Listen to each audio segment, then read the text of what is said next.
రాష్ట్ర ఆర్థిక పరిస్థితి బాగోలేకపోతే ప్రజలపై పన్నుల భారం పడుతుందని ఏపీ ముఖ్యమంత్రి చంద్రబాబు అన్నారు. అభివృద్ధి పనులకు నిధులు కేటాయించలేని పరిస్థితి ఎదురవుతుందన్నారు. ఆర్థిక పరిస్థితి బాగాలేకుంటే అభివృద్ధి పనులు సరిగా చేయలేమన్నారు. ఇదే కొనసాగితే చివరికి బాధపడేది ప్రజలేనని తెలిపారు. రాష్ట్ర దేశ భవిష్యత్తు కోసం అందరూ ఆలోచించాలన్నారు. అభివృద్ధి పనులపైన నిధులు ఎక్కువ ఖర్చు చేయాలన్నారు. అభివృద్ధి పనుల వల్లే సంపద పెరుగుతుందని, అలాగని అప్పులు చేసి పనులు చేస్తే ఇబ్బందులు పెరుగుతాయన్నారు. 2022-2023 ఆర్థిక సంవత్సరానికి సంబంధించి నీతి ఆయోగ్ ఇచ్చిన రిపోర్టుపై సీఎం చంద్రబాబు మీడియా సమావేశం నిర్వహించారు. స్టేట్ ఫిజికల్ హెల్త్ ఇండెక్స్ 2025 నివేదికపైన సీఎం ప్రజెంటేషన్ ఇచ్చారు. నీతి ఆయోగ్ ఇచ్చిన నివేదికను స్వాగతిస్తున్నట్లు చెప్పారు. అప్పులు చేసి పనులు చేస్తే ఇబ్బందులు పెరుగుతాయన్నారు. అప్పులు తిరిగి తీర్చే శక్తి మనకుందో లేదో చూడాలన్నారు. అప్పులు చేసి తిరిగి చెల్లించే శక్తి మన రాష్ట్రానికి లేదని, అందుకే గత ప్రభుత్వ కార్యాలయాలను తాకట్టు పెట్టిందన్నారు. గత 5 ఏళ్లలో వచ్చిన డబ్బును ఏం చేశారో తెలియటం లేదన్నారు. తెచ్చిన అప్పులను ఇష్టం వచ్చినట్లు ఖర్చు పెడితే ఆదాయం పెరగదని తెలిపారు. గతంలో చేసిన అప్పులకు వడ్డీ కట్టడం కూడా ప్రస్తుతం కష్టంగా ఉందని చంద్రబాబు అన్నారు. 2022-23 ఆర్థిక సంవత్సరంలో 67,000 కోట్లు అప్పులు తెచ్చారు. కానీ ఆ రుణాలను కనీస స్థాయిలో కూడా అభివృద్ధి ప్రాజెక్టులకు వినియోగించలేదన్నారు. వచ్చిన డబ్బులతో వైఎస్ఆర్ కాంగ్రెస్ పార్టీ ప్రభుత్వం దుబారా ఖర్చులు చేసిందని అన్నారు. ఇక్కడ వీళ్ళు చేసింది నీతి ఆయోగ్ 22-23కి చేశారు. 18 రాష్ట్రాలు, పెద్ద రాష్ట్రాలు, ఇంకా చిన్నవన్నీ ఉన్నాయి. యూనియన్ టెరిటరీస్ నిధులు పెట్టి జనరల్ కేటగిరీ స్టేట్స్ ని తీసుకొని 18 చేశారు. ఇది 14-15 నుంచి 22-23 వరకు చేశారు. నా లెక్క ప్రకారం దీన్ని ఆర్థిక సంస్కరణలు వచ్చినప్పుడు చేస్తే ఇంకా బాగుంటుంది. అప్పుడు ఏమవుతుందంటే ఒక అసెస్మెంట్ వస్తుంది, ఎవరి పరిపాలనలో ఏ విధంగా రివైవ్ అయిందని కూడా అది ఇన్ కోర్స్ ఆఫ్ టైం వచ్చే అవకాశాలు కూడా ఉంటాయి. ఇక్కడ 5 మేజర్ సబ్ ఇండికేటర్స్ చూశారు, ఇండికేటర్స్ ని 9 మైనర్ సబ్ ఇండికేటర్స్ కూడా పెట్టారు. Major sub indicators, minor sub indicators. Quality of expenditure, మనం ఖర్చు పెట్టేది ఎక్స్పెండిచర్, టోటల్ ఎక్స్పెండిచర్ లో డెవలప్మెంట్ ఎక్స్పెండిచర్ ఎంత పెడుతున్నాం. నేను ఎప్పుడూ చెప్తా ఉంటాను, సంపద సృష్టించాలి, ముందు డెవలప్మెంట్ మీద ఖర్చు పెట్టాలి, డెవలప్మెంట్ చేయాలి. దీనివల్ల సంపద సృష్టించబడుతుంది, దీనివల్ల ఆదాయం పెరుగుతుంది. ఆదాయం పెరిగినప్పుడు మళ్లీ ఆ డబ్బుల్ని సంక్షేమానికి ఖర్చు పెడతాం, అదే మాదిరిగా మళ్లీ డెవలప్మెంట్ కోసం ఖర్చు పెడతాం, మానవ వనరుల కోసం ఖర్చు పెడతాం. అప్పుడు ఇది ఒక సైకిల్ కింద కంటిన్యూగా నిరంతరం ముందుకు పోయే పరిస్థితి వస్తుంది. అందుకనే ఇక టోటల్ ఎక్స్పెండిచర్ లో డెవలప్మెంట్ ఎక్స్పెండిచర్ ఏ విధంగా పెడుతున్నాం, టోటల్ క్యాపిటల్ అవుట్లే అంటే క్యాపిటల్ అవుట్లే ఏదైతే జిఎస్టిపి మన రాష్ట్ర స్థూల ఆదాయం ఎంత ఉందో దానిపైన ఎంత పెట్టారు. Revenue mobilisation, state own resources revenues, మన ఆదాయం జిఎస్టిపిలో మనకు వచ్చిన ఆదాయం ఎంత వస్తా ఉంది, state own revenue, total expenditure ఎంత ఎక్స్పెండిచర్ పెడుతున్నాం, ఎంత రెవెన్యూ మనం కాంట్రిబ్యూట్ చేస్తున్నాం, అప్పులు చేసి కాదు. Fiscal prudence, gross financial deficit జిఎస్టిపికి, రెవెన్యూ డెఫిసిట్ జిఎస్టిపికి, debt index, interest payment, revenue receipts, ఎంత ఆదాయం వస్తా ఉంది, దానికి ఎంత ఇంట్రెస్ట్ పే చేస్తున్నాం, అవుట్ స్టాండింగ్ లైబిలిటీస్, ఎంత అప్పు ఉంది, ఎంత జిఎస్టిపి ఉంది, ఇవన్నీ కూడా చేసి డెట్ సస్టైనబిలిటీ, అప్పు చేయడమే కాకుండా అప్పు తిరిగి పే చేసే శక్తి మనకుందా లేదా, అవి చూసిన తర్వాత growth rate of interest repayments కూడా పేమెంట్స్ ఉన్నాయి. ఇవన్నీ పెట్టుకొని చేశారు. ఇది GSTP at current prices for the year 2022-23 తయారు చేసిన రిపోర్ట్. నెక్స్ట్, గత 5 ఏళ్లలో విధ్వంసకరమైన పాలన సాగిందని, ఇరిగేషన్ శాఖలో అనేక కీలక ప్రాజెక్టుల పనులు నిలిపివేశారని మంత్రి నిమ్మల రామానాయుడు అన్నారు. నీరు అందక రైతులు కన్నీరు పెట్టినా జగన్ ప్రభుత్వం కనికరం చూపలేదని మండిపడ్డారు. కూటమి ప్రభుత్వం వచ్చాక సీఎం ఆధ్వర్యంలో ఇరిగేషన్ పనుల ప్రాజెక్టులు చేపట్టామని తెలిపారు. పోలవరం నిర్మాణ పనులు మొత్తం ఆపివేస్తే ఇప్పుడు చంద్రబాబు మళ్లీ ఊపిరి పోశారన్నారు. పోలవరం లెఫ్ట్ కెనాల్ను ఇటీవలే చంద్రబాబు సందర్శించారని, ఉత్తరాంధ్ర, రాయలసీమకు నీరు ఇవ్వాలని చంద్రబాబు ఎంతో కృషి చేశారని తెలిపారు. విజయవాడలోని జలవనరుల శాఖ క్యాంపు కార్యాలయంలో మంత్రి నిమ్మల రామానాయుడు విలేకరుల సమావేశం నిర్వహించారు. సమావేశంలో ఆయన మాట్లాడుతూ, ఆర్థిక పరిస్థితి అనుకూలంగా లేకున్నా కొంతవరకైనా నీరిచ్చేలా పోలవరం పనులు చేస్తున్నారన్నారు. పోలవరం లెఫ్ట్ కెనాల్ పనులు పూర్తి చేసి 2025 జూలైకు ఉత్తరాంధ్రకు నీరు ఇవ్వనున్నారని తెలిపారు. 1,050 కోట్ల రూపాయలతో చేపట్టిన పనులకు అన్ని అనుమతులు ఇప్పించారన్నారు. బాటిల్ లెక్కపై సమీక్ష చేసి పురుషోత్తంపట్నం మీదుగా ఉత్తరాంధ్రకు నీరిస్తామని, దీనిపై అధికారులతో సమీక్ష చేసి పలు సూచనలు చేశామన్నారు. గత వైసీపీ పాలనలో పారమట్టి, కట్ట సిమెంట్ కూడా వేయలేదని మండిపడ్డారు. ఉత్తరాంధ్ర ప్రజలకు అన్ని విధాలా అన్యాయం చేసిన ఘనుడు జగన్మోహన్ రెడ్డి అంటూ విరుచుకుపడ్డారు. నిర్ణీత టైం బాండ్ను పెట్టుకుని మరీ పనులు పూర్తి చేస్తామని స్పష్టం చేశారు. ఇంకా పోలవరం గురించి వైసీపీ నేతలు మాట్లాడటం హాస్యాస్పదంగా ఉందన్నారు. చంద్రబాబు సారథ్యంలో డయాఫ్రమ్ వాల్ నిర్మాణం చేస్తే జగన్ జమానాలో అదే డయాఫ్రమ్ వాల్ కొట్టుకుపోయేలా చేశారన్నారు. అసెంబ్లీలో పోలవరం ప్రాజెక్టు గురించి అడిగితే వైసీపీ నేతలు చెప్పకుండా పారిపోయారని వ్యాఖ్యలు చేశారు. జగన్ ప్రభుత్వంలో పోలవరం ప్రాజెక్టు పనులు పూర్తిగా నిలిచిపోయాయన్నారు. కుర్చీ కోసం జగన్ రాజకీయ డ్రామాలు ఆడారన్నారు. వైసీపీ ప్రభుత్వం చేసిన తప్పుల వల్ల, నిర్లక్ష్యం వల్ల ప్రభుత్వంపై ఆర్థిక భారం పడిందన్నారు. ఇప్పుడున్న అడ్డంకులను అధిగమించి పనులు పూర్తి చేస్తామన్నారు. అన్ని శాఖల అధికారులతో సమన్వయం చేసుకుంటూ పనులు పూర్తి చేస్తున్నామని చెప్పారు. కృష్ణా, గోదావరి నదులకు ద్రోహం, దగా చేసిన వ్యక్తి జగన్ అంటూ విరుచుకుపడ్డారు. అందుకు ఉదాహరణే ఈవేళ డయాఫ్రమ్ వాల్.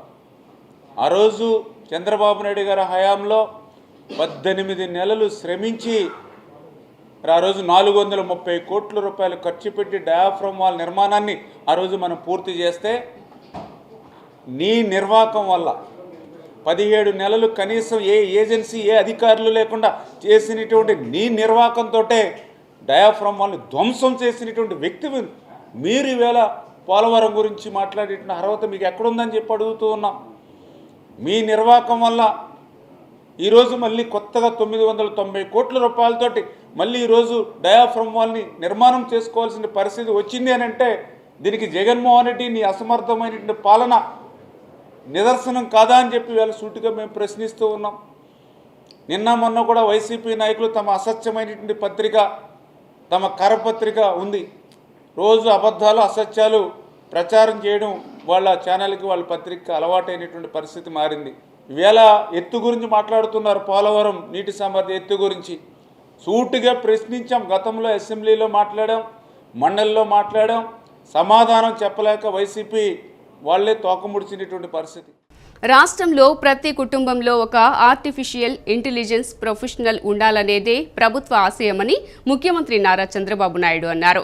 ప్రతి కుటుంబంలోనూ ఆర్టిఫిషియల్ ఇంటెలిజెన్స్ను విరివిగా ఉపయోగించుకునేలాగా ఏఐని రాష్ట్రంలో పెద్ద ఎత్తున ప్రోత్సహిస్తున్నట్లు తెలిపారు. ప్రభుత్వంలో టెక్నాలజీని ఉపయోగించుకోవడం వల్ల పనితీరు మెరుగవుతుందని, ప్రజలకు మెరుగైన సేవలు అందించగలుగుతామని, సత్ఫలితాలు సాధిస్తామని తెలిపారు. సచివాలయంలో ఆర్టీజీఎస్పై ముఖ్యమంత్రి చంద్రబాబు సమీక్ష నిర్వహించారు. ఒకప్పుడు ఐటీని మనం సొంతం చేసుకున్నామని, ఇప్పుడు ఏఐని పెద్ద ఎత్తున ఉపయోగించుకుంటే అద్భుతమైన ఫలితాలు సాధించవచ్చన్నారు. ప్రభుత్వ పథకాలు, కార్యక్రమాలు ప్రజలకు ఏ విధంగా చేరుతున్నాయి, ఎక్కడైనా లోపాలున్నాయా, ఉంటే ఎందుకున్నాయి, దానికి పరిష్కార మార్గాలేమిటి అనేవి రియల్ టైంలో విశ్లేషించాలన్నారు. 15 నుంచి 20% మధ్య వృద్ధి సాధనే లక్ష్యంగా ప్రభుత్వ శాఖలన్నీ పనిచేయాలని ముఖ్యమంత్రి సూచించారు. అన్ని శాఖలు టెక్నాలజీని సమర్థవంతంగా వినియోగించుకొని పనితీరు మెరుగుపరచుకోవటం ద్వారా ఫలితాలు సాధించవచ్చని తెలిపారు. గూగుల్ సంస్థతో ప్రభుత్వం అవగాహన ఒప్పందం కుదుర్చుకుందని, ప్రభుత్వ శాఖలు ఆర్టీజీఎస్తో తమ డేటాను అనుసంధానం చేస్తే దాన్ని ఆర్టిఫిషియల్ ఇంటెలిజెన్స్ ద్వారా విశ్లేషించి ఆయా ప్రభుత్వ శాఖల్లో అమలు చేయదగ్గ విషయాలను గూగుల్ సంస్థ సూచిస్తుందని తెలిపారు. వాట్సాప్ గవర్నెన్స్ సేవలు త్వరలోనే ప్రారంభించనున్నామని ముఖ్యమంత్రి తెలిపారు. జనన, మరణ ధృవీకరణ పత్రాలు కూడా వాట్సాప్ ద్వారా పౌరులు పొందే సదుపాయం కల్పించాలన్నారు. అయితే ఈ సర్టిఫికెట్ల జారీ ద్వారా ఎలాంటి అపోహలకు, విమర్శలకు తావివ్వకుండా పకడ్బందీగా చేయాలన్నారు. ప్రజలే ఫస్ట్ అనే విధానంలో ప్రజల అభిప్రాయాలు, అంచనాల మేరకు ప్రతి ఉద్యోగి, ప్రతి అధికారి, ప్రతి విభాగం పనిచేయాలని సీఎం చంద్రబాబు అన్నారు. ఎవరు ఏం చెప్పినా లబ్ధిదారుల మాటే ఫైనల్ అని, ప్రజలు క్షేత్రస్థాయి నుంచి ఇచ్చిన ఫీడ్బ్యాక్నే ప్రామాణికంగా తీసుకుంటామని అధికారులకు సీఎం స్పష్టం చేశారు. ప్రజల సంతృప్తి అంశంలో క్షేత్రస్థాయిలో వాస్తవ పరిస్థితుల ఆధారంగా ప్రభుత్వ యంత్రాంగం పనిచేయాలని సూచించారు. ప్రభుత్వం అమలు చేస్తున్న పథకాల లబ్ధిదారుల నుంచి నేరుగా సేకరించిన సమాచారం ఆధారంగా ఆయా శాఖల పనితీరుపై ముఖ్యమంత్రి చంద్రబాబు సచివాలయంలో సమీక్ష చేశారు. ప్రభుత్వ సేవలపై నేరుగా లబ్ధిదారులు ఏమంటున్నారు అనే అంశంపై ఐవీఆర్ఎస్తో పాటు వివిధ రూపాల్లో సర్వేలు నిర్వహించారు. ఈ సర్వే రిపోర్టుల ఆధారంగా సీఎం శాఖల వారీగా సమీక్ష చేశారు. ఎవరు ఏం చెప్పినా లబ్ధిదారుల మాటే ఫైనల్ అని, ప్రజలు క్షేత్రస్థాయి నుంచి ఇచ్చిన ఫీడ్బ్యాక్నే ప్రామాణికంగా తీసుకుంటామని అధికారులకు సీఎం స్పష్టం చేశారు. కొన్ని శాఖల్లో కింది స్థాయి సిబ్బంది నుంచి పై స్థాయి వరకు విధానాల అమల్లో ప్రజల నుంచి సంతృప్తి వ్యక్తం అవడంపై సీఎం సంతోషం వ్యక్తం చేశారు. ఆ శాఖల్లో బెస్ట్ ప్రాక్టీసెస్ వల్ల ఈ ఫలితాలు వచ్చాయని అధికారులను ముఖ్యమంత్రి అభినందించారు. ఇదే సమయంలో కొన్ని శాఖల్లో 7 నెలల కాలంలో అనుకున్న స్థాయిలో మార్పు రాకపోవడంపై సీఎం లోతుగా సమీక్షించారు. కారణాలు తెలుసుకొని దానికి అనుగుణంగా మార్పులు తేవాలని అధికారులకు సూచించారు. మొత్తం 10 అంశాల్లో నిర్వహించిన సర్వేల ఆధారంగా సమీక్ష నిర్వహించిన సీఎం ప్రభుత్వ సేవల్లో వేగం, నాణ్యత పెరగాలని, పథకాల పంపిణీల్లో 1% కూడా అవినీతి ఉండకూడదని స్పష్టం చేశారు. ప్రజల సంతృప్తి అంశంలో క్షేత్రస్థాయి వాస్తవ పరిస్థితుల ఆధారంగా ప్రభుత్వ యంత్రాంగం పనిచేయాలని సూచించారు. రాష్ట్ర ప్రభుత్వం అత్యంత ప్రతిష్టాత్మకంగా అమలు చేస్తున్న పబ్లిక్ గ్రీవెన్స్ రిడ్రెసల్ సిస్టమ్కు వచ్చే అర్జీల పరిష్కార నాణ్యతలో జిల్లాను నెంబర్ 1లో నిలిపేందుకు అధికారులు నిబద్ధతతో కృషి చేయాలని కలెక్టర్ డాక్టర్ లక్ష్మీస ఆదేశించారు. అర్జీదారుల విధ్వంసం చూరగొనేలా దరఖాస్తులను పరిష్కరించేందుకు అధికారులు కృషి చేయాలన్నారు. కలెక్టరేట్లోని శ్రీ పింగళి వెంకయ్య సమావేశ మందిరంలో collector Lakshmisha, DRO M Lakshminarasimham, DRDA PD K Srinivasarao, గ్రామ వార్డు సచివాలయాల ప్రత్యేక అధికారి పి జ్యోతి తదితరులతో కలిసి ప్రజల నుంచి 145 అర్జీలు స్వీకరించారు. రెవెన్యూ శాఖకు సంబంధించి 56, పురపాలక పట్టణాభివృద్ధికి 30, పోలీసు శాఖకు 9 అర్జీలు వచ్చాయి. పంచాయతీరాజు సర్వే విభాగాలకు 7 చొప్పున, విద్యాశాఖకు సంబంధించి 6 అర్జీలు వచ్చాయి. ఉపాధి కల్పన 5, ఆరోగ్యం 4, విభిన్న ప్రతిభావంతుల సంక్షేమం 3, రిజిస్ట్రేషన్ అండ్ స్టాంప్స్ 3 అర్జీలు రాగా, వ్యవసాయం, ఏపీఎస్ఆర్టీసీ, పౌర సరఫరాలు, ఇరిగేషన్కు 2 చొప్పున అర్జీలు వచ్చాయి. అదేవిధంగా ఏపీసీపీ, డీసీఎల్, సహకార, డిఆర్డీఏ, గృహ నిర్మాణం, పరిశ్రమలు, ఇంటర్మీడియట్ విద్య, సాంఘిక సంక్షేమ శాఖలకు సంబంధించి 1 అర్జీ వచ్చాయి. ఈ సందర్భంగా కలెక్టర్ మాట్లాడుతూ అర్జీదారుల విశ్వాసం చొరగొనేలా దరఖాస్తులను పరిష్కరించేందుకు అధికారులు కృషి చేయాలన్నారు.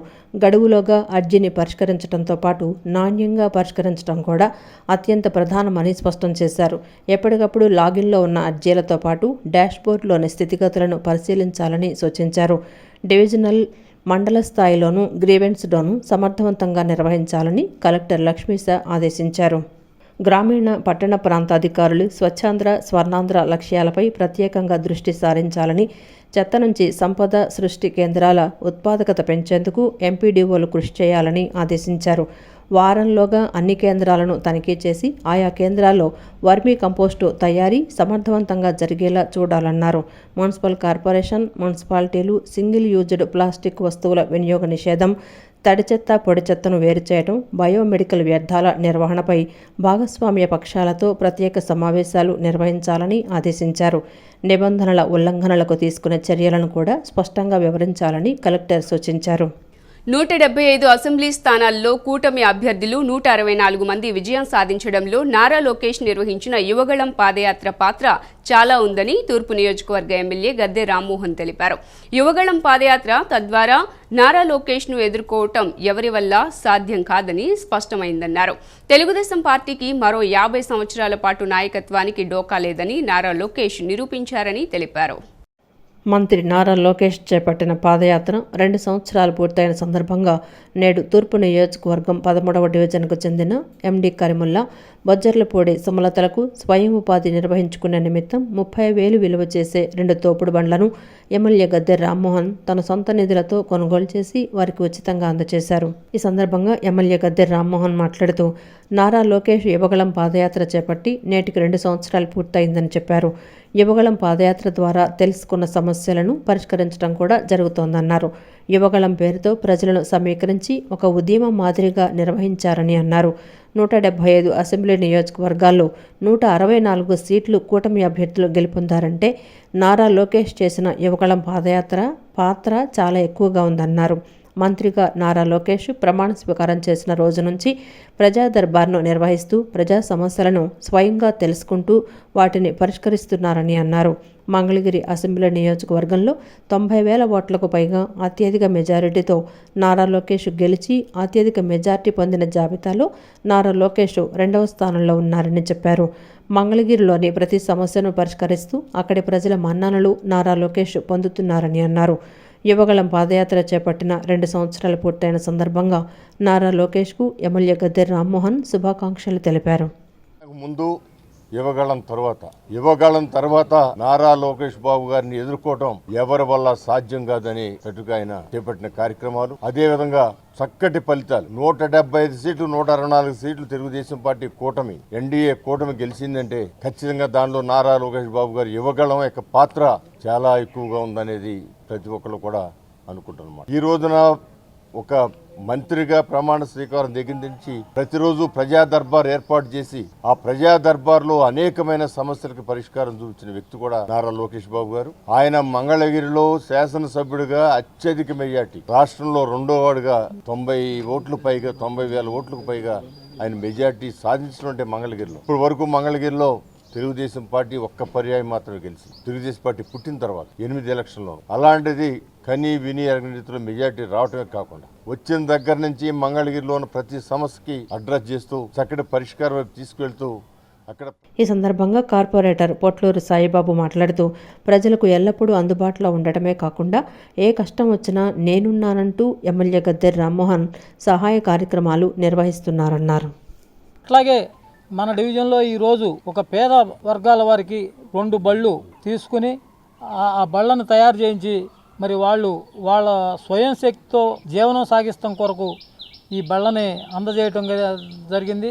ఒక్కొక్క బండి 25,000 రూపాయలు మరి ఆయన సొంత డబ్బులతో ఇవి ఖర్చు చేసి తయారు చేసి వారికి మళ్ళీ ప్రప్రదంగా కొన్ని సరుకులు కొనుక్కుని ఆ సరుకులతో మీరు పురోభివృద్ధి చెందాలి అనే ఉద్దేశంతో వారికి కొంత పైకం కూడా మళ్ళీ డబ్బులు ఇచ్చి అట్లా అందరికీ తోడ్పడుతూ వారికి సహాయ సహకారాలు అందిస్తూ ఆయనకి ఇంకా మంచిగా ఇంకా ఆరోగ్యంగా జీవించి ఇంకా మంచి పనులు చేయాలని నేను కోరుకుంటూ నాకు ఈ అవకాశం ఇచ్చిన అందరికీ ప్రతి సమస్యను క్షుణ్ణంగా పరిశీలించి పరిష్కరించాలని విజయవాడ నగరపాలక సంస్థ కమిషనర్ ధ్యాన్ చంద్ర సంబంధిత శాఖాధికారులను ఆదేశించారు.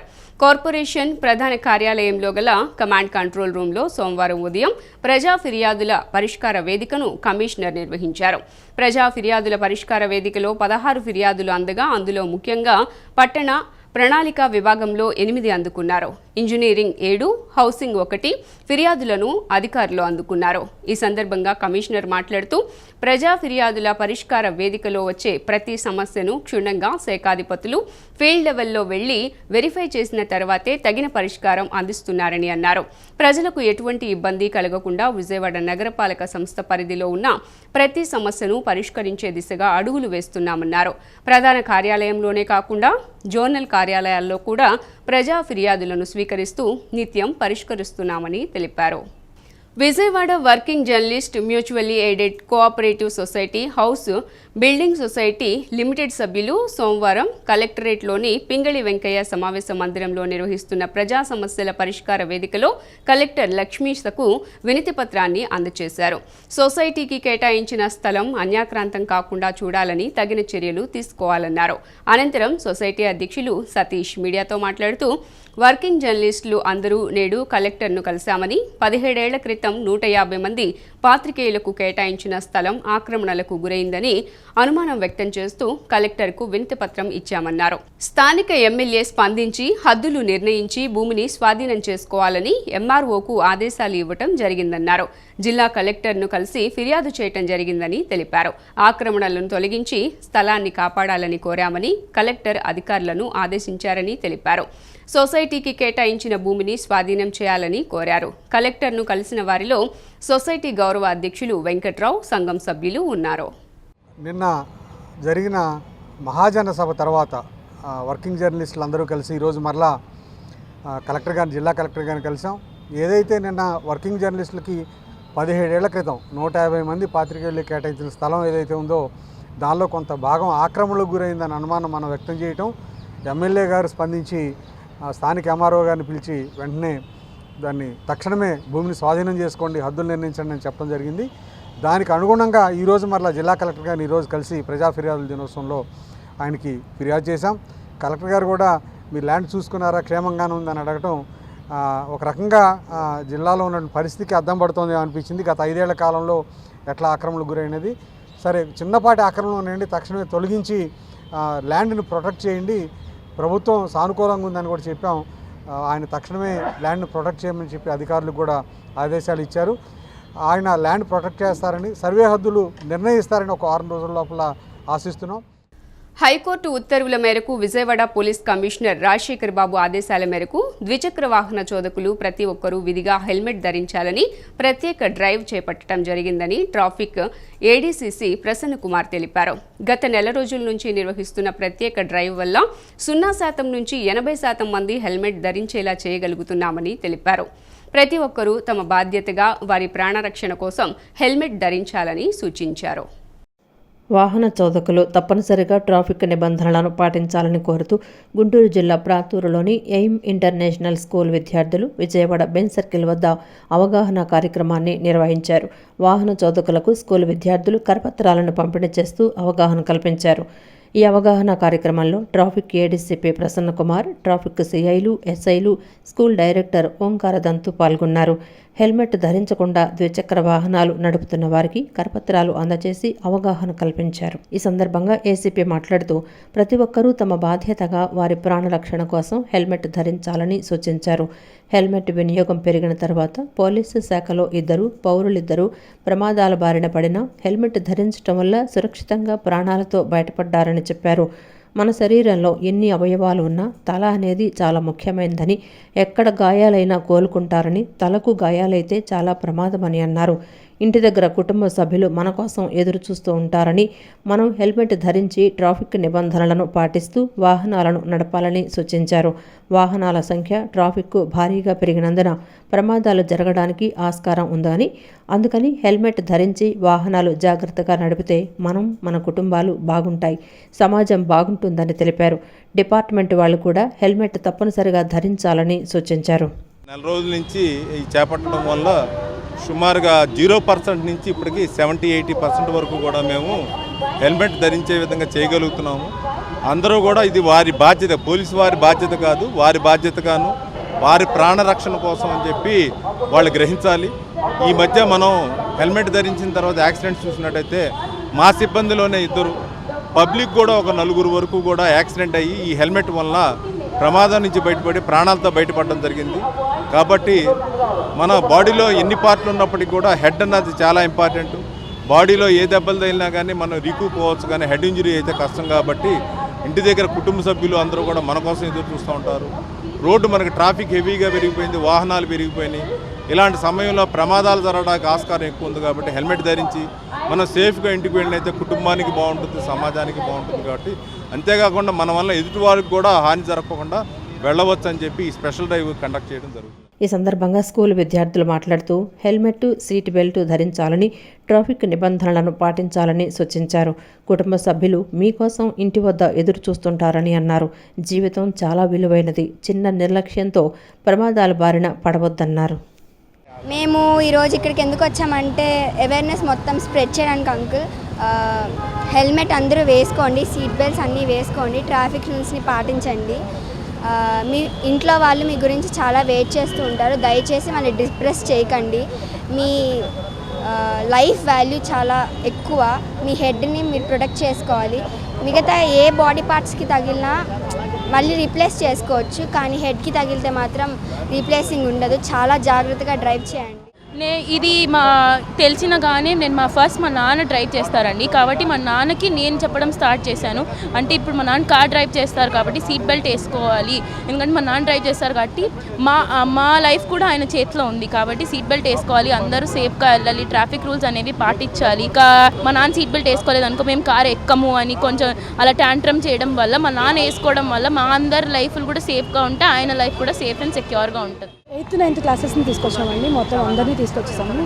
వీళ్ళు నెక్స్ట్ జనరేషన్ కాబట్టి వీళ్ళు నేర్చుకుంటే మొత్తం వాళ్ళ కుటుంబం మొత్తం బాగుంటుంది. ఓకే, అందుకోసం అని చెప్పేసి వీళ్ళు నెక్స్ట్ పౌరులు కాబట్టి వీళ్ళ ఫ్యామిలీలు అన్నీ బాగుంటాయి అనేసి మేము వీళ్ళందరినీ అవేర్నెస్ చేస్తాము. స్మైల్ ప్రాజెక్టు కింద యాచకులకు షెల్టర్ హోమ్లలో 3 నెలల పాటు ఉచిత వసతి, భోజనం, వస్త్ర సదుపాయం కలిగించి వివిధ వృత్తుల్లో ఉచిత శిక్షణ ఇచ్చి ఉపాధి కల్పిస్తున్నట్లు విజయవాడ నగరపాలక సంస్థ యూసీడీ విభాగం అధికారి సుజాత తెలిపారు. శిక్షణ పొందిన వారు మళ్లీ యాచన చేయకుండా నేర్చుకున్న వృత్తుల ద్వారా ఉపాధి పొందవచ్చునని, అవసరమైన వారికి బ్యాంకులతో మాట్లాడి రుణ సహాయం కూడా చేస్తున్నట్లు తెలియజేశారు. విజయవాడను యాచకులు రహిత నగరంగా చేసేందుకు కేంద్ర ప్రభుత్వం సహకారంతో స్మైల్ ప్రాజెక్టు కింద ఈ కార్యక్రమం చేస్తున్నట్లు తెలిపారు. విజయవాడ నగరపాలక సంస్థ యూసీడీ విభాగం అధికారి సుజాత నేతృత్వంలో యూసీడీ విభాగం సిబ్బంది బెన్ సర్కిల్ వద్ద స్మైల్ ప్రాజెక్టు గురించి యాచకులకు అవగాహన కల్పించారు. కరపత్రాలు పంపిణీ చేసి ప్రాజెక్టు ద్వారా షెల్టర్ హోములలో కల్పిస్తున్న సౌకర్యాలు, ఉచిత శిక్షణ, ఉపాధి గురించి వివరించారు. ఈ సందర్భంగా సుజాత మీడియాతో మాట్లాడుతూ విజయవాడ నగరపాలక సంస్థ పరిధిలో యాచకులు రహిత నగరంగా చేసేందుకు కేంద్ర ప్రభుత్వం 2023లో స్మైల్ ప్రాజెక్ట్ ఇచ్చిందన్నారు. దేశవ్యాప్తంగా 25 నగరాల్లో ఈ పథకం ప్రారంభించగా అందులో ఒకటి విజయవాడ నగరం అని అన్నారు. అప్పటి నుంచి ఎన్జీఓ ద్వారా షెల్టర్ హోమ్ను నడుపుతున్నట్లు తెలిపారు. హనుమాన్పేటలో ఒక షెల్టర్, సీతారాంపురంలో ఒక షెల్టర్ ఉందని, స్త్రీ పురుషులకు వేరువేరుగా షెల్టర్ హోములు ఉన్నాయన్నారు. యాచకులను సర్వే చేసి 50 మందిని ఒక బ్యాచ్ చేసుకుని 3 నెలల పాటు వారికి ఉచితంగా వసతి, భోజనం, దుస్తులు సదుపాయం కల్పిస్తున్నామని చెప్పారు. స్మైల్ ఎన్జీఓ సిబ్బంది వారికి కౌన్సిలింగ్ చేసి వయసును బట్టి వివిధ వృత్తుల్లో శిక్షణ ఇచ్చి యాచన చేయకుండా వారి కాళ్ల మీద వారు నిలబడేలా చేస్తున్నామని అన్నారు. విజయవాడలోని ప్రజలందరూ ఈ పథకాన్ని ప్రోత్సహించాలన్నారు. ఎవరైనా యాచకులకు సహాయం చేయాలనుకుంటే షెల్టర్ హోములకు వెళ్లి ఎన్జీఓ నిర్వాహకులతో మాట్లాడి వారి అవసరాలకు అనుగుణంగా సహాయం చేయాలని కోరారు. 3 బ్యాచ్లకు శిక్షణ ఇచ్చి వారికి ఉపాధి చూపించామని 4వ బ్యాచ్ శిక్షణ జరుగుతోందన్నారు. సో మనకి విజయవాడ మున్సిపల్ కార్పొరేషన్ పరిధిలో మనకి స్మైల్ ప్రాజెక్ట్ కింద బెగ్గర్ ఫ్రీ సిటీ చేయాలి అన్న ఉద్దేశంతో మనకి గత నవంబర్ 2023 నుంచి ఈ పథకం ఇవ్వడం జరిగింది. మొత్తం 25 సిటీస్కి ఫస్ట్ స్టార్ట్ చేశారు. అందులో మన విజయవాడ మున్సిపల్ కార్పొరేషన్ ఒకటి. అప్పటి నుంచి కూడా మేము ఈ షెల్టర్ రన్ చేయడం జరుగుతుంది. ఎన్జీఓ ద్వారా రన్ చేస్తున్నాము. సో అయితే ఈ షెల్టర్కి సంబంధించి ఎవరైతే యాచకులు ఉన్నారో వాళ్ళని ప్రతిరోజు సర్వే చేసుకొని, ఆ సర్వే చేసుకున్న తర్వాత 50 మందిని ఒక బ్యాచ్గా ఏర్పాటు చేసుకొని 3 నెలల పాటు వాళ్ళకి ఉచితంగా మనం షెల్టర్ ఇవ్వడం జరుగుతోంది. ఫ్రీ ఆఫ్ కాస్ట్ ఫుడ్ కానివ్వండి, వాళ్ళకి బట్టలు కానివ్వండి, వాళ్ళు నివాసం ఉండడానికి అన్ని వసతులతో మేము ఆ షెల్టర్ ఏర్పాటు చేయడం జరిగింది. ఇవి హనుమాన్పేటలో ఒక షెల్టర్ అండ్ సీతారాంపురంలో ఒక షెల్టర్, అంటే ఉమెన్కి సపరేట్గా, మెన్కి సపరేట్గా 2 షెల్టర్స్ మేము ఏర్పాటు చేశాము. అక్కడ వాళ్ళ స్మైల్కి సంబంధించిన ఎన్జీఓకి సిబ్బంది అనేవాళ్ళు ఉన్నారండి. ఎవరినైతే మనము 50 మందిని బ్యాచ్ చేశామో వాళ్ళకి కౌన్సిలింగ్ ఇచ్చి వాళ్ళు ఎవరు ఏమేం పనులు చేయగలరో అంటే వయసుని బట్టి వాటిని నిర్ధారించుకొని వాళ్ళకి ఆ పనులకి సంబంధించి ఫ్రీగా ట్రైనింగ్ ఇప్పించి వాళ్ళ ఆ పనుల్లో వాళ్ళని పెట్టడము. మళ్ళీ 3 నెలలు the Vijayawada private electrical workers association కార్యవర్గ సభ్యులు బుర్రా శ్రీనివాస్ ఆధ్వర్యంలో మొగల్రాజ్పురం రావిచెట్టు సెంటర్లో నేషనల్ ఎలక్ట్రీషియన్ డేను నిర్వహించారు. The Vijayawada private electrical workers association Vijayawada నగర అధ్యక్షులు కె శ్రీహర్రావు, బుర్రా శ్రీనివాస్, సంఘం పెద్దలు, సభ్యులు అసోసియేషన్ జెండాను ఎగురవేశారు. ఈ సందర్భంగా నగర అధ్యక్షులు శ్రీహర్రావు మాట్లాడుతూ రాష్ట్ర వ్యాప్తంగా అన్ని జిల్లాల్లో ఎలక్ట్రీషియన్ డేను జరుపుకుంటున్నామని తెలిపారు. ప్రైవేటు కార్మికుల సంక్షేమాలన్నీ గత ప్రభుత్వంలో ఆగిపోయాయని, వాటిని పునరుద్ధరించాలని డిమాండ్ చేశారు. తమ సమస్యలను ప్రభుత్వం దృష్టికి తీసుకుని వెళ్తామన్నారు. కార్పొరేటర్ వియ్యపు అమర్నాథ్ మాట్లాడుతూ ఎలక్ట్రీషియన్ కార్మికుల జీవన ప్రమాణాలు మెరుగుపరిచే విధంగా ప్రభుత్వం తగిన చర్యలు తీసుకోవాలని కోరారు. ఎలక్ట్రికల్ కార్మికులందరూ కూడా ఇవాళ ఎలక్ట్రీషియన్ డే జెండా ఆవిష్కరణ జరుగుతుంది. ఈ కార్యక్రమానికి వచ్చినటువంటి జెండా ఆవిష్కరించినటువంటి పెద్దలు, అలాగే మన గిరిగారు, మన విజయవాడ వైస్ ప్రెసిడెంట్ గిరిగారు, వీళ్ళందరూ కూడా మన కార్మికులందరూ కూడా ఈ కార్యక్రమానికి రావడానికి చాలా ఆనందంగా ఉంది. ఇది రాష్ట్ర వ్యాప్తంగా జరిగేటటువంటి ఎలక్ట్రీషియన్ డే. ఆంధ్రప్రదేశ్లో అన్ని జిల్లాల్లో కూడా ఈరోజు ఎలక్ట్రీషియన్ డే జరుగుతుంది. ఈ 5 సంవత్సరాల నుంచి మన ఎలక్ట్రీషియన్ డే జరుగుతుంది. 6వ సంవత్సరం మరి అన్ని రాష్ట్రాల్లో కూడా ఎలక్ట్రీషియన్ డే జరగాలని, ఇది నేషనల్ ఎలక్ట్రీషియన్ డేగా ఈరోజు గుర్తింపు రావడానికి ప్రభుత్వం తరపున కూడా మేము కృషి చేస్తున్నాం. ఎలక్ట్రీషియన్ డే అంటే ఈ కార్మికుల యొక్క జీవన ప్రమాణాలు మెరుగుపరిచే విధంగా రాబోయే రోజుల్లో గవర్నమెంట్ తగిన విధంగా చర్యలు తీసుకోవాలని, గతంలో మాదిరిగానే రాబోయే రోజుల్లో కూడా గత ప్రభుత్వం ఎలాగైతే కార్మికుల యొక్క జీవన ప్రమాణాలు మెరుగుపరిచే విధంగా ఏదైతే చర్యలు తీసుకుందో అదేవిధంగా వచ్చిన ప్రభుత్వం కూడా కార్మికుల యొక్క ప్రమాణాలు మెరుగుపరిచే విధంగా చర్యలు తీసుకోవాలని, కార్మికుల యొక్క జీవితాల్లో ఆనందాలు నింపాలని తెలియజేసుకుంటూ సెలవు తీసుకుంటాం. ఆంధ్రప్రదేశ్లో తొలిసారిగా ఆర్యవైశ్య కులదేవత శ్రీ వాసవి కన్యకా పరమేశ్వరి ఆత్మార్పణ దినోత్సవం రాష్ట్ర ప్రభుత్వ పండుగగా నిర్వహిస్తున్నట్లు ఆర్యవైశ్య కార్పొరేషన్ చైర్మన్ డూండి రాకేష్ తెలిపారు. ఈ నెల 31వ తేదీన సాయంత్రం రథోత్సవ కార్యక్రమానికి రాష్ట్ర ముఖ్యమంత్రి హాజరు కానున్నట్లు ఆయన తెలియజేశారు. ఆర్యవైశ్య సంక్షేమానికి రాష్ట్ర ప్రభుత్వం వివిధ రకాలైన ప్రణాళికలు సిద్ధం చేసిందన్నారు. నగరంలోని పాత బస్తీ పూజారి వారి వీధి ఆర్యవైశ్య కళ్యాణ మండపంలో శ్రీ వాసవి కన్యకా పరమేశ్వరి అమ్మవారి ఆత్మార్పణ దినోత్సవ మహోత్సవాలు ఘనంగా ప్రారంభమయ్యాయి. ఆర్యవైశ్య కార్పొరేషన్ చైర్మన్ డోండి రాకేష్ ఈ కార్యక్రమాన్ని లాంఛనంగా ప్రారంభించారు. అనంతరం కార్యక్రమ నిర్వాహకులు వీబీకే మాట్లాడుతూ ఈ సంవత్సరం ప్రత్యేకంగా 5 రోజుల పాటు వాసవి అమ్మవారి ఉత్సవాలను నిర్వహిస్తున్నామన్నారు. సంవత్సరం గవర్నమెంట్ కూడా వాసవి అమ్మవారి ఆత్మార్పణ దినాన్ని పండగ దినంగా ప్రకటించడం వల్ల, రాష్ట్ర ప్రభుత్వం పండగగా ప్రకటించడం వల్ల ముందుగా రాష్ట్ర ప్రభుత్వాన్ని ధన్యవాదాలు తెలియజేస్తూ ఈసారి ప్రత్యేకంగా 5 రోజులు విశేష కార్యక్రమాలతో అమ్మవారి కార్యక్రమాలు నిర్వహిస్తున్నాం. ముఖ్యంగా వాసవి అమ్మవారి వ్రతం అనేది ఇంతవరకు రాష్ట్రంలో ఎవరు చేయలేదు.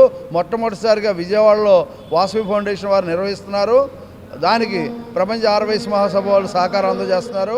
అనంతరం రాష్ట్ర చైర్మన్ అరబెట్టి నిర్మల మాట్లాడుతూ 5 రోజుల పాటు జరిగే ఈ కార్యక్రమాల్లో ఆర్యవైశ్యులు అధికంగా పాల్గొని అమ్మవారి కృపకు పాత్రులు కావాలని వారు విజ్ఞప్తి చేశారు. ఇందులో భాగంగా తొలి రోజు వాసవి మూలమంత్ర హోమం, లక్ష్మీ గణపతి హోమాలను నిర్వహించారు. ఈ కార్యక్రమంలో ఒక 30 తారీఖు అవపకృష్ణ మహిళా వారికి అవకాశం కల్పించారు. తిరుపావడి సేవ అమ్మవారికి సారి తీసుకురావడం ఇది చాలా ప్రాధాన్యం సంచరించుకుంది. కాబట్టి ప్రతి ఒక్క మహిళ, పట్టణంలో ప్రతి ఒక్క మహిళ కూడా సారి తీసుకొచ్చి అమ్మవారికి సమర్పించి తిరుపావడి సేవల్లో అందరూ కూడా పాల్గొనవలసిందిగా మరీ కోరుచున్నానండి. అందరికీ కూడా కృతజ్ఞతలు తెలియజేస్తున్నాను.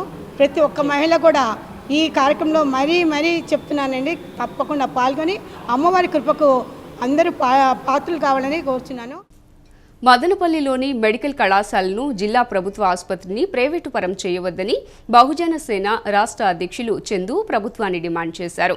ప్రపంచ బ్యాంక్ ఆదేశాల మేరకు పబ్లిక్ ప్రైవేట్ పార్ట్నర్షిప్ విధానం నిర్మించడం వల్ల పేదలకు వైద్యం దూరమవుతుందని ఆందోళన వ్యక్తం చేశారు. మెడికల్ కళాశాలను ప్రభుత్వమే నిర్మిస్తున్నట్లు ఫిబ్రవరి 6వ తేదీన జరిగే కేబినెట్ సమావేశంలో తీర్మానం చేయాలని కోరారు. గాంధీనగర్ ప్రెస్ క్లబ్లో బహుజన సేన రాష్ట్ర అధ్యక్షులు చందు విలేకరుల సమావేశం ఏర్పాటు చేశారు. సమావేశంలో ఆయన మాట్లాడుతూ మదనపల్లిలో ప్రభుత్వం నూతనంగా ఏర్పాటు చేసి నిర్మిస్తున్న ప్రభుత్వ మెడికల్ కళాశాల భవనాలు గత ప్రభుత్వ హయాంలో 70% పూర్తయి నేడు ఎక్కడి పనులు అక్కడ ఆగిపోయాయని అన్నారు. కూటమి ప్రభుత్వం వైద్య విధానంలో తీసుకున్న నిర్ణయాల వల్ల ప్రపంచ బ్యాంక్ పాలసీ అయిన పబ్లిక్ ప్రైవేట్ పార్ట్నర్ పద్ధతిలో మెడికల్ కళాశాలను ప్రైవేటు పరం చేయాలని చూస్తున్నారని ఆరోపించారు. పబ్లిక్ ప్రైవేట్ పార్ట్నర్షిప్ విధానం వల్ల ప్రభుత్వ మెడికల్ కళాశాల మదనపల్లి జిల్లా ఆసుపత్రి ప్రైవేటీకరణ అవుతున్న నేపథ్యంలో లక్షల మంది ప్రజలు తీవ్ర మనోవేదనకు గురి కావాల్సి వస్తుందని అన్నారు. కూటమి ప్రభుత్వం ఫిబ్రవరి 6న నిర్వహించే కేబినెట్ సమావేశంలో తీర్మానం చేసి మెడికల్ కళాశాలను ప్రభుత్వమే నిర్వహించి విద్యా వైద్యాన్ని అందించే చర్యలు తీసుకోవాలని సూచించారు. ఈ సంవత్సరం మెడికల్ కళాశాల సీట్లు ప్రారంభం కానున్న నేపథ్యంలో ఎక్కడ పనులు అక్కడ నిలిచిపోవడం అనేక అనుమానాలకు తావిస్తోందని ఆందోళన వ్యక్తం చేశారు. ప్రాణాలు అత్యవసర చికిత్స కావాలన్నా, మెరుగైన చికిత్స కావాలన్నా మేము 125 కిలోమీటర్లు ప్రయాణం చేయాలి. ఆ 125 కిలోమీటర్ల ప్రయాణంలో వేల ప్రాణాలు ఇప్పటికే గాల్లో కలిసిపోయారు. చాలా మంది చనిపోయారు సరైన సమయానికి సరైన వైద్యం అందక. సో ఈ విషయాన్ని నేపథ్యంగా ఉంచుకొని ఉద్యమాల ద్వారానే మెడికల్ కాలేజీ మేము స్థాపించుకుంటే ఆ మెడికల్ కాలేజీ ఇప్పుడు వరల్డ్ బ్యాంక్ పాలసీ, ప్రపంచ బ్యాంకు పాలసీ ఏదైతే ఉందో ఆ పార్ట్నర్షిప్ ఉంది. పబ్లిక్ ప్రైవేట్ పార్ట్నర్షిప్ నేపథ్యంలో ఈ రోజున మెడికల్ కాలేజీని ప్రైవేట్ పరం చేస్తున్నారు. ప్రైవేట్ పరం చేయడమే కాక గతంలోనే ఎంబీబీఎస్ సీట్లు కూడా అక్కడ మెడికల్ కాలేజీలో ఫస్ట్ ఇయర్ తరగతులు ప్రారంభించడానికి 70% పనులు పూర్తి చేసుకొని అదే రకంగా అక్కడికి లెక్చరర్లు కూడా ఇంపోర్ట్ చేసుకొని లెక్చరర్లు కూడా అక్కడ కేటాయించి ప్రభుత్వము తరగతులు ఈ సంవత్సరం ప్రారంభించాల్సిన నేపథ్యంలో ఇలాంటి కూటమి ప్రభుత్వం వచ్చిన తరువాత వెంటనే అది ఎందుకు పనులు ఆపేశారో, ఏ ఉద్దేశంతో పనులు ఆపేశారో అర్థం కాని అగమ్య పరిస్థితుల్లో ఈరోజు ఏర్పాటు చేయడం జరిగింది. మంగళగిరి పరిధిలో అంతర్జాతీయ విమానాశ్రయ నిర్మాణం చేపట్టాలని అటల్ జనసభ వ్యవస్థాపక అధ్యక్షులు మైలా శ్రీనివాసరావు డిమాండ్ చేశారు.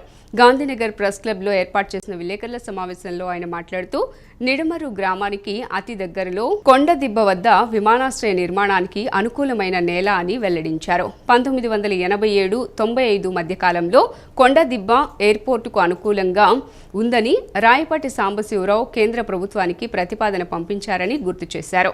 ఎయిమ్స్, క్రికెట్ స్టేడియం వంటి నిర్మాణాలు మంగళగిరిలో ఉన్నాయని తెలిపారు. అలాంటి ప్రాంతంలో ఎయిర్పోర్ట్ ఏర్పాటు చేస్తే రాజధాని అభివృద్ధి చెందుతుందని ఆయన పేర్కొన్నారు.